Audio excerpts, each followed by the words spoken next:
Let's get both Garry Tonon and Thanh Le up right now. And there's the champion, Thanh Le. Good morning to you, Thanh Le.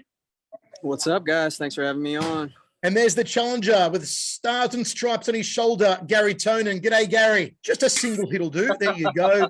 We got Garry Tonon. All right. Well, this one is going to be good. Again, in December, 1X goes down. Biggest show in one history. Thanh Le in a title defense against Garry Tonon, who has been laying waste to the featherweight division. And you know what? I'm going to start without formalities. I'm going to start without introductions. I'm going to start straight away, Babe Ruth style. Call your shot. Let's go to the challenger first, Garry Tonon. Garry, how do you win the belt from Thanh Le? How is it done come December? I would say second round submission via rear naked choke. That would be my guess. I think first round. I think he has a lot of time to prepare for this. I think he's going to be able to scramble out of a lot of things. I think it's going to be tough to submit him first round. I think he's going to get really tired. And then I think by the second round, I've worn him down enough that I get to his back and I submit him. Garry, why would you question the gas tank on Thanh Le? Well, I wouldn't. It's not so much necessarily that I would question the gas tank in his previous fights. I actually, arguably, he's actually had some really some fights where he's been in some really bad grappling exchanges and then immediately knocked the guy out the next round. So I actually, in his previous fights, I really can't criticize too hard, to be honest.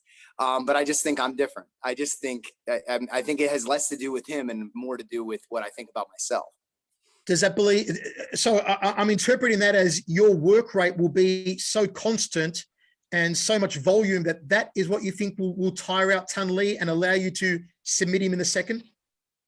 Yeah, it's not so much that I necessarily believe Thon is going to be so exhausted that like anybody in the world could submit him. I just think he'll be a little bit more tired than he would have been first round. It'll be a little bit easier for me to submit him. I think that most people in the world wouldn't be able to submit him second round, but I think Garry Tonon can. Thanh Le, there's Garry's call. Let's hear from you, champ. Make your call. Babe Ruth it for us. How do you defeat Garry Tonon at 1X to retain the strap? All right, since we're being specific, let's go third or fourth round, head kick knockout. You believe you'll catch him with a head kick? I do. I think as I've shown in my previous fights and movements well, I think I do a good job of, making sure that openings come. I think I'm going to do a good job of, keeping him in an uncomfortable state while he's on the feet and open up that opportunity and try to land that money shot. This really is a classic battle of a striker versus a grappler. And Thanh Le, have you seen something in Garry's previous performances that leads you to believe you can catch him with a head kick as opposed to a liver shot or a punch to the jaw or any other strike? Is there something you've seen you've gone, okay, that I can expose? I would say I'm stealing some of Garry's answers here, but I'd say it's a little less about him and more about what I plan on creating and what I plan on doing with my game plan and my openings. But yeah, I mean, obviously he's made big jumps in his striking. I made big jumps in my grappling. Do I think if we did a grappling match that I'd submit him? Probably not. Do I think if we end up 2-3 rounds on the feet that he's gonna be able to withstand or not catch a shin to the dome? I don't think so. So obviously that's why we're in there. That's why we're trying to find this shit out. We got to battle it out and figure it out, right? I wonder which one's the more superior. Is Garry's grappling ability more superior than Thanh Le's striking ability? And that's definitely more proven. It's definitely more credited and awarded. He's won the fucking big dog tournaments. He's beat the bad guys. So who knows? Garry, your thoughts? Do you think your grappling ability far exceeds or just exceeds or completely exceeds the striking ability of Thanh Le? Well, I hate to tag along with exactly what he's saying also. But I mean, he is the world champion in mixed martial arts in my weight class. So, I mean, I agree. I don't know if I necessarily agree that I'm necessarily more proven. Perhaps in terms of accomplishments in grappling, maybe I've been doing that aspect of it a little bit longer. Perhaps it's really hard for me to say. I actually don't know like his full striking history. So I don't know. Maybe he's been doing Taekwondo since he was 3 and he's won like world championship forever. I have no idea. But yeah, as far as like the level of striking that he brings to the table versus the level of grappling that I bring to the table, I mean, I'm always going to be a little bit biased, regardless. Towards me, I think relatively highly of myself, and yeah, I think I bring a higher level of grappling to the table than he brings striking. But at the end of the day, the real question is, does that matter? And the answer I don't think is the answer I think is no. I think that regardless, when if there's a difference between the levels of striking and the levels of grappling, either man can get caught. So regardless of of whether or not we're going to turn this into a pissing contest as to who's the best, the best in terms of grappling, striking, whatever the case may be, I mean, there's a much better chance that he catches me with something in striking, and there's a much chance that I catch him with something in grappling. So I mean, that's why everybody's going to be tuning in to see this, because we really don't 100% know what's going to go down when we get out there in that cage. Tunley, this division is so stacked. I mean, it's a murderer's row. There are killers in the featherweight division.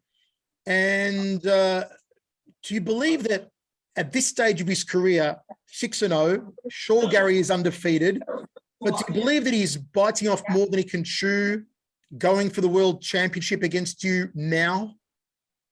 No, I think that's why he's on a little bit of a fast track, right? Because of his skills in a certain aspect of his game. I mean, you put him on the ground against any of those guys, and we've seen how that's gone. I'd like to think that it's not going to go so easy when he matches up against me. Obviously, I'm high on myself as well. But yeah, it's a tough division. We have primarily strikers in the division, but we do have some good grapplers in there as well. Do I think they're as good as Garry? No. Do I think they could give him a little bit of trouble because it's a mixed martial arts fight? Yeah, of course. But I don't think he's biting off more than he can chew, because he's a high level grappler, competed at the highest level of his sport, and he wants to transfer over to MMA. Now, obviously, there's holes in my game, there's holes in his game, and I'm looking to capitalize on those, and he's looking to capitalize on mine. But do I think I get to cheat because we get to start on the feet? Yes. Do I think that opportunity is going to be, presented to me first and foremost, and I got to capitalize? Yeah. But it's a fight. It's a fucking fight. And that's why we're doing this, because who the hell knows what's going to happen? We don't have to talk a bunch of shit to each other for you guys to tune in. Y'all better tune in. This is going to be the baddest fight you've ever seen in a while.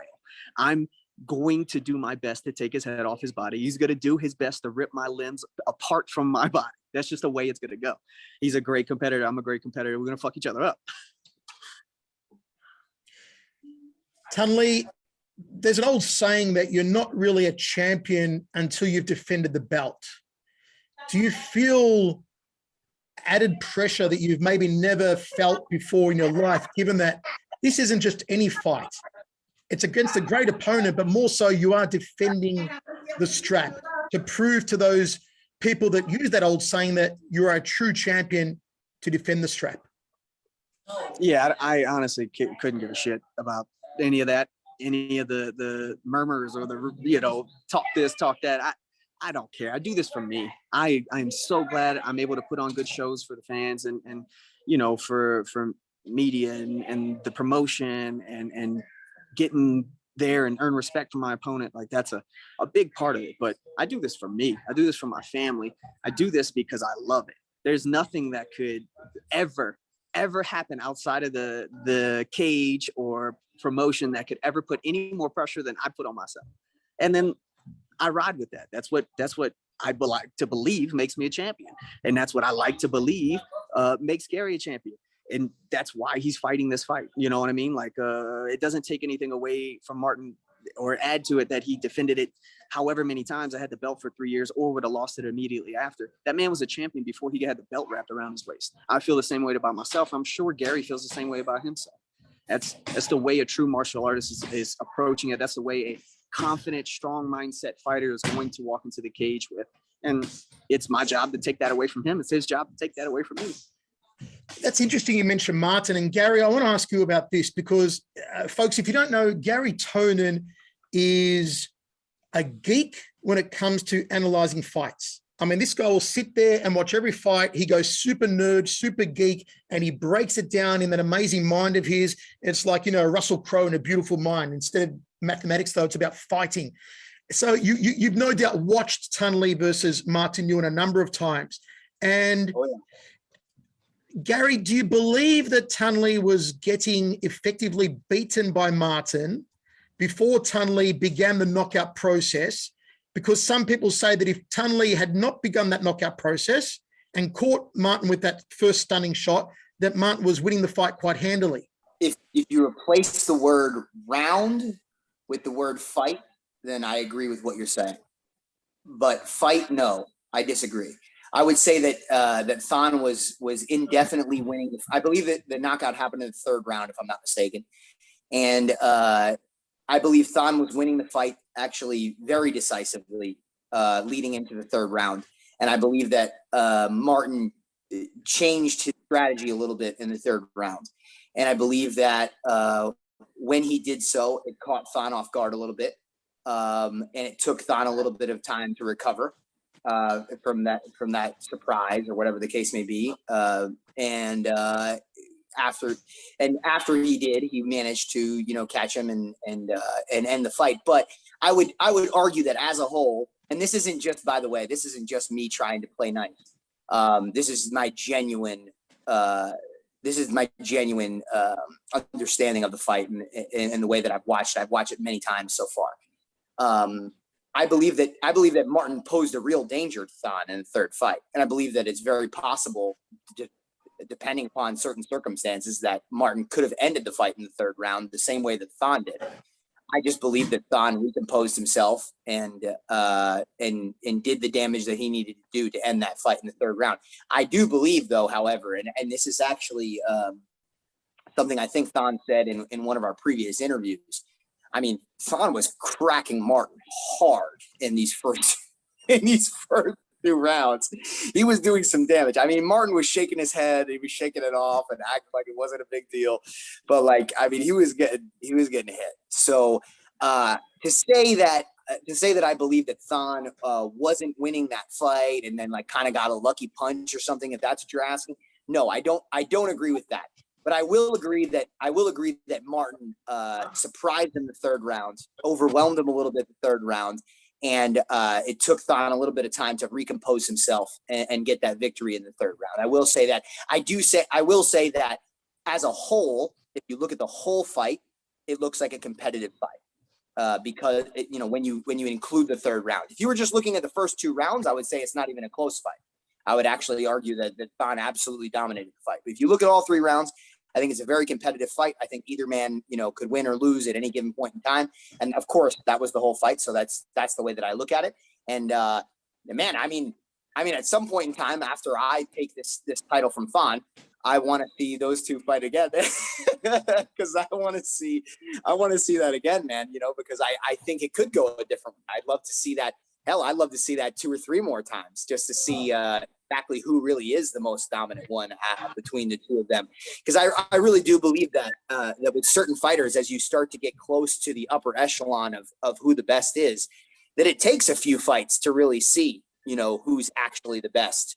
I don't necessarily believe that through one performance, you can always see who's better.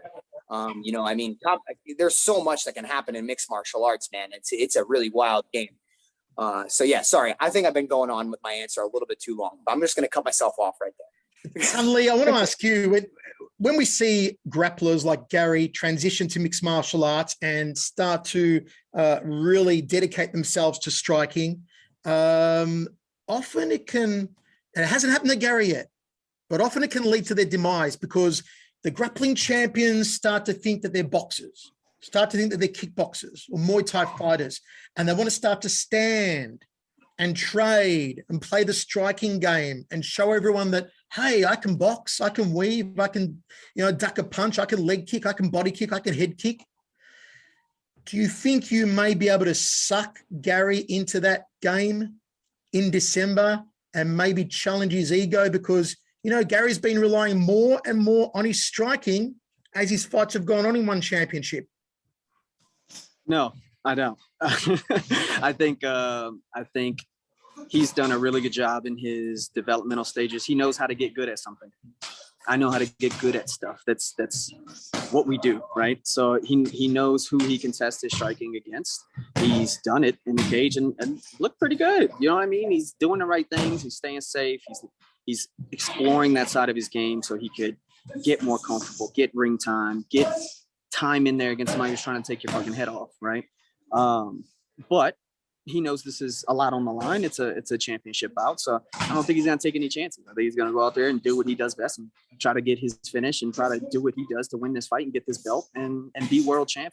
I think I don't think he's gonna play around. I don't think he's going to have to do stuff, right, to be able to close the distance, to be able to control the ring, things like that, and that's part of the game. That's why we're fighting. But I just, I don't think he's going to go out there and try to spend 2 or 3 rounds on the feet. I think he's going to go out there and implement his game plan. Now, does that involve striking? Yes. Does my game plan involve some grappling? Yes.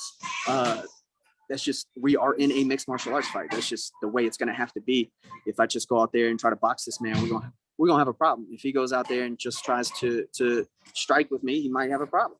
And that's what we're counting on. So I don't think he didn't get good at something by being an idiot. Obviously, the man's a smart man. He's researched, he's watched TV, he understands fighting. He's going to go out there and do the right thing to get this belt. And that's what we're counting on. I want to fight the biggest, baddest Garry possible. And that's the whole reason I got into this damn sport, so I could fight guys like you, dudes that are fucking dangerous, and I'm dangerous, and we're going to go in there, and somebody's going to fuck somebody up.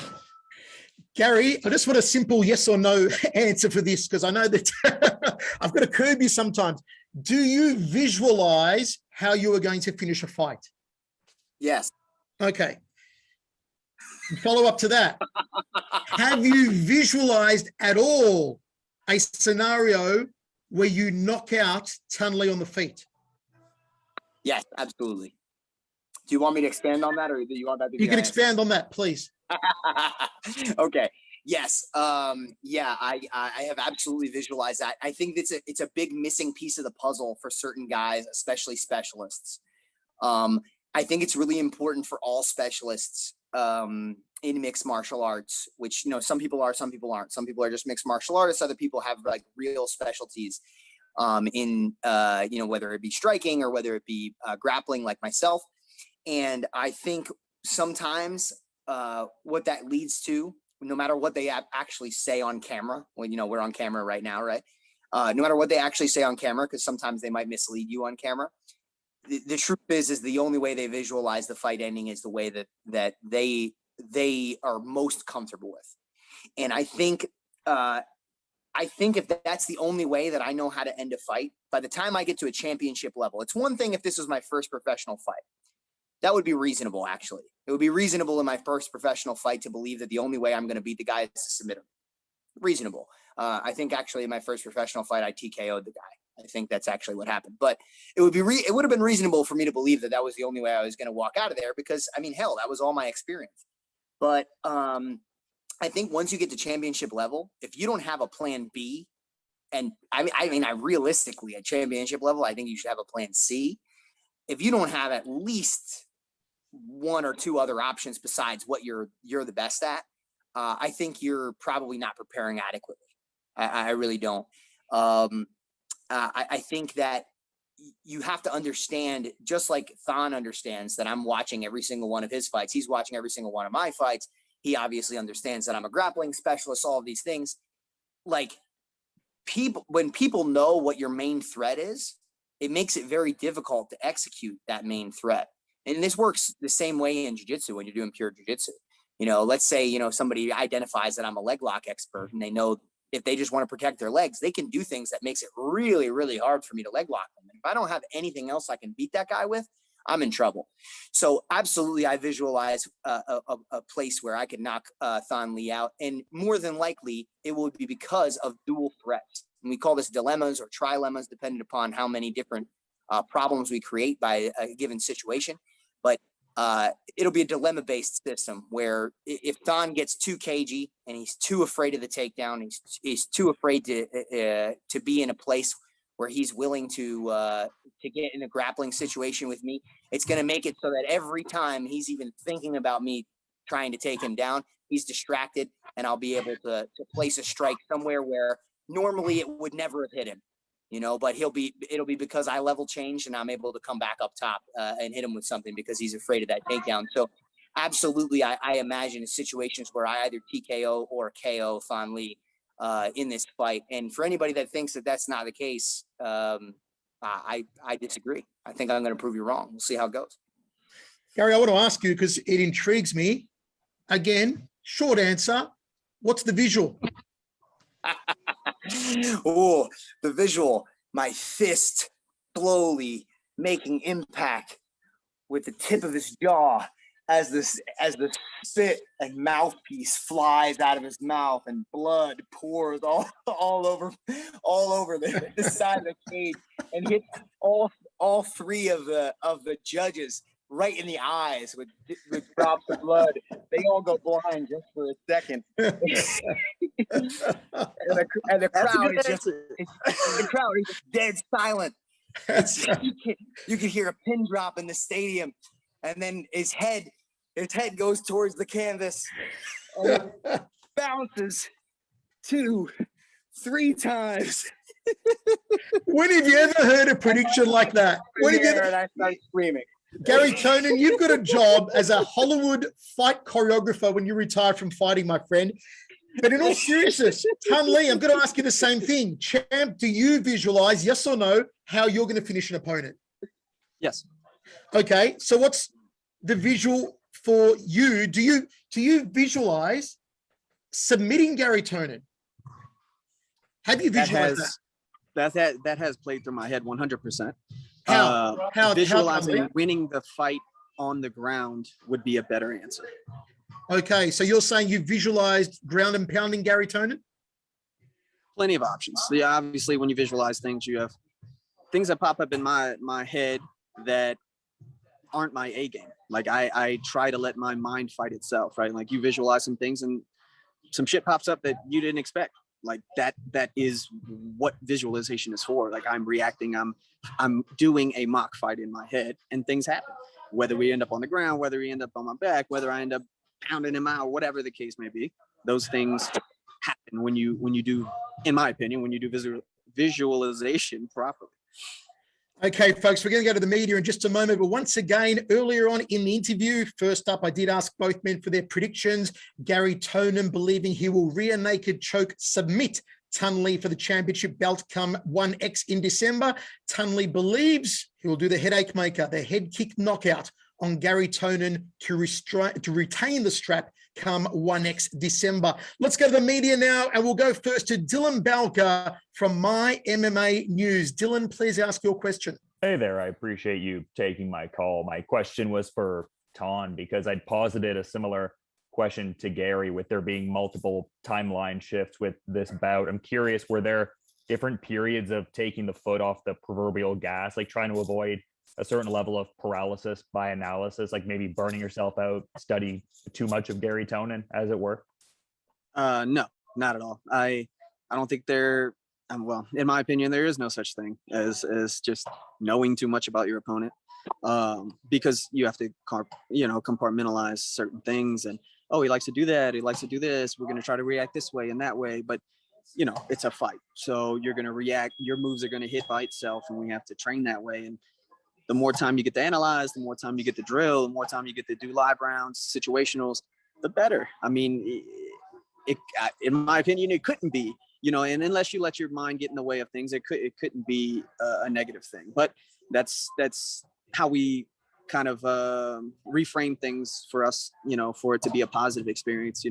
I've been through a bunch of ups and downs, and in my career, and there's been timeline pushbacks, there's been opponent switches, opponent backouts, things like that. And I'm grateful for those experiences because you get to let things roll off the shoulders a little bit, and not a ton of things like get you riled up. Like, I get more time, cool. Let's make that a positive spin. In sparring, I punch you, it's good for me. You punch me, I can make that good for me one way or another. Like, we've got to be able to do that as a competitor, I think, as an experienced competitor, you know. Thank you, Dylan. Okay, let's go to Leon Jennings from Asian Persuasion MMA. Leon. Hey guys, just wondering, who do you plan on having in your corner on fight night in Singapore? Let's go Tan Lee first. Okay, I'm gonna have my same old corner, my brother Vin Lee, and my coach from New Orleans, Sean Gayton. Those two guys. Gary? So fortunately, we get two corners for this match. Previous matchup during COVID, we were only able to get one. So I was only able to bring my training partner, Yuting. So Yuting Hong will be my one corner, who's my training partner. So I'll be able to have somebody to do all my drills and my sparring and stuff leading up to the fight while we're out there cooped up in a hotel and, you know, on training mats, everything like that. And John Danaher will also be there. You speaking about Martin Ewan earlier, obviously he's in a tricky situation, coming off 2 knockout losses. Who do you think he should face next? What do you think he should do next? Or should he do anything different?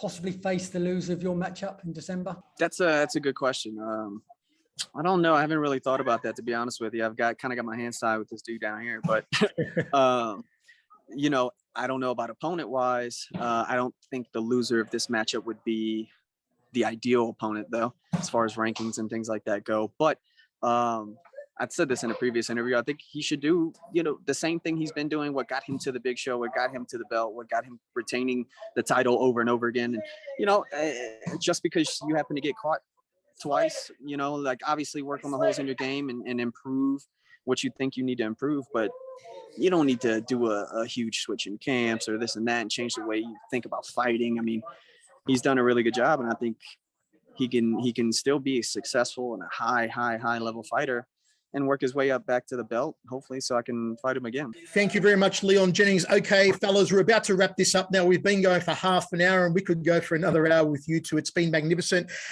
Garry, I want to pose this question to you before we go. Who has the more pressure on them, do you think? The guy who's holding the belt and defending it for the first time, or the guy who people have called cocky, eccentric, who predicted he would become a world champion years ago and is trying to maintain an undefeated record? Who's the more pressure on? That sounds like a little bit of a loaded question, to be fair. But but anyway, tough to say. It's hard to put yourself in either person's shoes to really say one way or the other. I'll tell you what, I feel a ton of pressure for sure to win. I think anytime, especially somebody who's undefeated, I think he did try to move away from the noise at one point. But what was I going to say? So I think, man, that pressure, there's just absolutely a huge pressure for me. Like I said, I think there's a huge pressure for anybody who would be undefeated in any of their fights, but especially once you reach the pinnacle of the sport in your organization, you're fighting for a world championship and you're undefeated. I mean, it's got to be pretty close to like peak pressure, in my opinion. I feel a lot of pressure in a lot of different ways. I mean, I feel pressure for the fact that I'm undefeated. I feel pressure for the fact that, like you said, maybe I've had relatively few fights before I got here.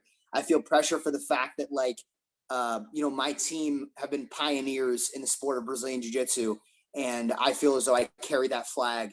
And that when I go and fight, every single fight, regardless of whether or not it's for the championship, but the championship is a big damn deal.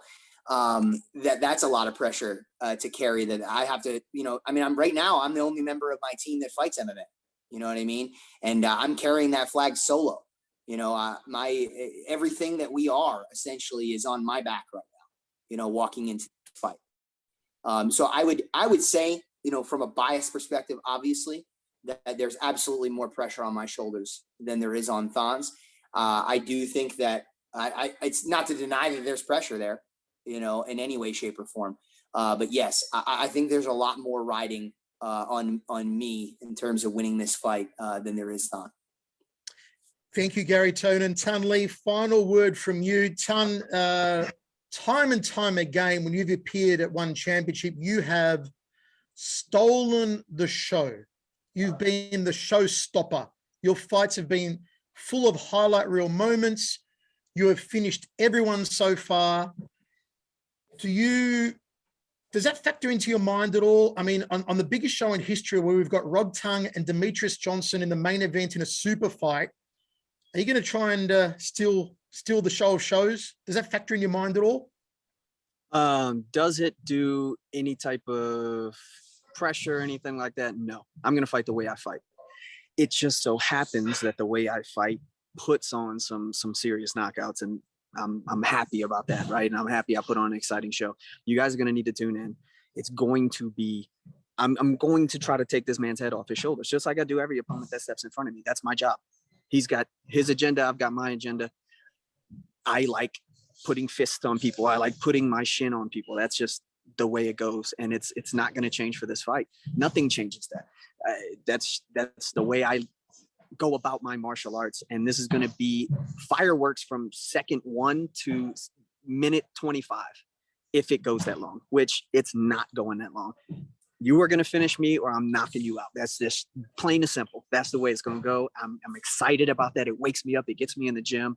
That's why I do this shit. We've said this over and over again, but I'm dead fucking serious.